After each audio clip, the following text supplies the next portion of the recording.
Un cri déchirant résonna dans la prison. C'était le sort de ceux qui provoquent Jack. Plus tard, Carl fut trahi par ses hommes et incarcéré. Pour sortir vite, il resta discret en prison. Mais 3 jours avant sa libération, il attira l'attention d'un groupe de détenus. Leur chef n'était autre que Carl lui-même, qui vola publiquement la nourriture de Jack et le provoqua devant les gardes. Malgré sa colère, Jack garda son sang-froid. De retour dans sa cellule, il regarda sans cesse la photo de son fils pour calmer sa rage.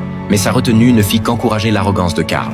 Le lendemain, Carl occupa directement sa cellule. À l'approche de sa libération, Jack supporta encore, jusqu'au jour où Carl le pointa du doigt et l'humilia bruyamment. Jack ne put plus se contenir. Après mûre réflexion, il élabora un plan de vengeance parfait. Alors que Carl et ses compagnons jouaient aux cartes, Jack retourna rapidement dans sa cellule, fit bouillir une grande casserole d'eau et y versa tout un paquet de sucre. Ce mélange était aussi dangereux que de la lave en fusion. À ce moment-là, Carl savourait encore sa victoire aux cartes. La seconde d'après, son cauchemar commença. Une fois son plan exécuté, Jack resta calme, lisant comme si de rien n'était. Bientôt, les gardes forcèrent la porte et l'emmenèrent à ça pour interrogatoire. Face aux questions sévères du procureur, Jack resta étrangement imperturbable. Sans témoin, personne ne pouvait prouver qu'il avait agi. Finalement, Jack retourna sain et sauf dans sa cellule et serait libéré le lendemain. Le lendemain, Jack quitta la prison avec une expression arrogante. Mais l'ancien parrain Mike n'était plus ce qu'il était. Seul Jason était venu le chercher. Mike restait caché derrière la voiture à distance. Alors que Jack prenait son repas, Mike vint le voir, demandant son aide pour une affaire. Jack refusa catégoriquement. Les deux hommes avaient déjà eu des conflits. Jack ne faisait plus confiance à Mike. Pourtant,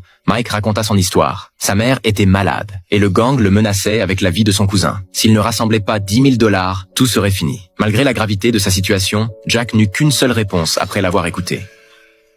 No. That's how you feel, yeah? Sorry about your mom, though.